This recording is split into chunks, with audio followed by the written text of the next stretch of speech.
स्वागत है आपका बुक जर्नी हिंदी चैनल पर। आज हम लेकर आए हैं एक शानदार और रोमांचक कहानी, the adventures of Sherlock Holmes. यह किताब आर्थर कॉनन डॉयल द्वारा लिखी गई है और इसमें मशहूर जासूस शेरलॉक होम्स और उनके साथी डॉक्टर वॉटसन की साहसिक कहानियों का संग्रह है। तो तैयार हो जाइए शेरलॉक होम्स के साथ एक और रोमांचक जासूसी की यात्रा पर जाने के लिए। आइए शुरू करते हैं। Red headed league chapter 2।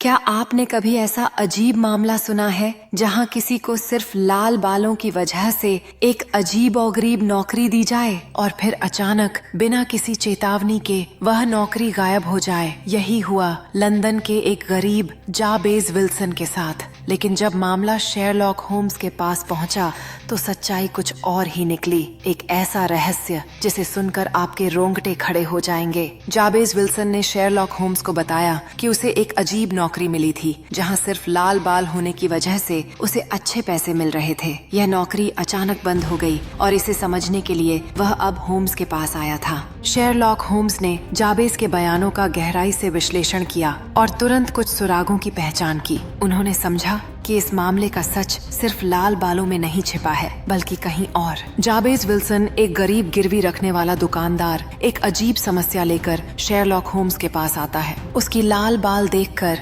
उसे रेड हेडेड लीग नाम की संस्था में एक आसान और बढ़िया सैलरी वाली नौकरी दी गई थी। उसे यकीन नहीं हुआ कि ऐसी नौकरी असली हो सकती है, लेकिन पैसे मिल रहे थे तो उसने बिना सोचे समझे काम करना शुरू कर दिया। लेकिन कुछ हफ्तों बाद जब वह रोज की तरह अपने काम पर पहुंचा तो वहां ताला लगा था। जाबेज को कुछ समझ नहीं आया। कोई सुराग नहीं, कोई संपर्क नहीं। अब उसके पास केवल एक ही रास्ता था, महान जासूस शेरलॉक होम्स। शेरलॉक होम्स ने जाबेज के मामले को सुलझाने का संकल्प लिया अपने अद्वितीय कौशल और बुद्धिमत्ता के साथ। वह जाबेज को आश्वस्त करता है कि हर मामले का एक हल होता है, बस उसे ध्यान से देखने की जरूरत है। जैसे जैसे वह सुरागों को जोड़ता है, जाबेज की उम्मीदें और बढ़ जाती हैं। शेरलॉक और वॉटसन को जब जाबेज का मामला साक्षी मिला तो उनकी जांच चालू हो गई।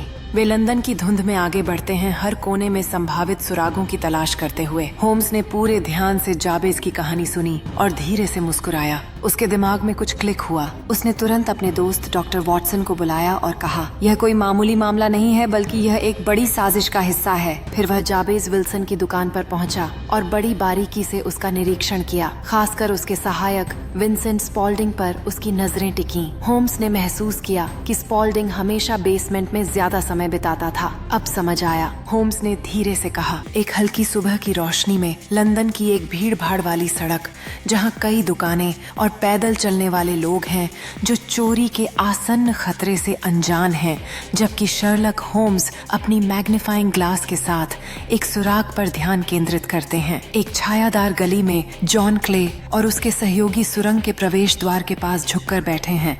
दोनों के सिर पर कंबल डाल रखे हैं, घबराए हुए अपने चारों ओर देख रहे हैं और बैंकों की चोरी के लिए उपकरण थामे हुए हैं। जैसे ही होम्स ने दीवार पर लगे अपराध के नक्शे की ओर इशारा किया, वह हर स्थान पर अपनी गहराई से अनुसंधान करने के लिए तत्पर था। डॉक्टर वॉटसन ने अपराध स्थल पर मिली एक अजीब सी चीज को ध्यान से देखा और अपनी आंखों के सामने उसे पकड़कर उसके रहस्य को जानने का प्रयास किया और तुरंत अपनी टीम इकट्ठा करने निकल पड़ा। चौंकाने वाली सच्चाई, रात के अंधेरे में होम्स, वॉटसन और पुलिस अफसर बैंक के बाहर छिप गए। घड़ी की सुइयां धीरे धीरे आगे बढ़ रही थीं और फिर आधी रात को जमीन के नीचे हलचल हुई। होम्स, वॉटसन और पुलिस अफसर सावधानी से अपनी जगह पर खड़े थे। उनकी आंखें बैंक के दरवाजे पर टिकी थीं। तभी बंकर के अंदर हलचल तेज हुई, जैसे कोई महत्वपूर्ण काम चल रहा हो। विंसेंट स्पॉल्डिंग ने अंधेरे में झाई करते हुए अपने हाथों में कुछ पैकेज उठाए। उन्होंने सोच लिया था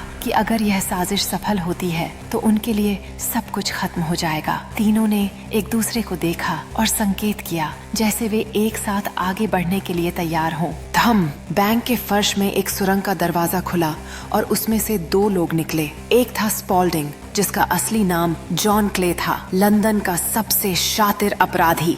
जैसे ही उन्होंने तिजोरी खोलने की कोशिश की, होम्स और पुलिस ने उन पर धावा बोल दिया। खेल खत्म मिस्टर क्ले, होम्स ने मुस्कुराते हुए कहा। अपराध का असली रहस्य असल में रेड हेडेड लीग एक झूठ था। यह सब एक चाल थी जिससे विल्सन को उसकी दुकान से दूर रखा जा सके ताकि स्पॉल्डिंग और उसका साथी बैंक तक सुरंग खोद सकें। अगर होम्स समय रहते यह राज नहीं खोलता तो अगली सुबह बैंक की तिजोरी खाली होती। जब डॉक्टर वॉटसन ने होम्स से पूछा कि उसने इतनी जल्दी यह रहस्य कैसे सुलझा लिया, तो होम्स मुस्कुराया और बोला, जब भी कुछ बहुत ज्यादा अजीब लगे तो समझ लो कि कोई बड़ी चालाकी खेली जा रही है। और इस तरह एक साधारण दिखने वाला मामला असल में एक खतरनाक बैंक डकैती का प्लान निकला। लेकिन होम्स की तेज नजरों से कोई भी अपराध छुप नहीं सकता था। निष्कर्ष यह कहानी हमें बताती है कि हर रहस्य के पीछे कोई न कोई सच्चाई छिपी होती है। कभी कभी चीजें जितनी दिखती हैं उससे कहीं ज्यादा गहरी होती हैं। तो दोस्तों, अगर आपको ये कहानी पसंद आई तो इसे शेयर करें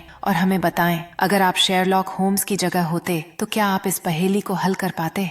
अगले पार्ट के लिए सब्सक्राइब जरूर करें, नहीं तो मजा अधूरा रह जाएगा।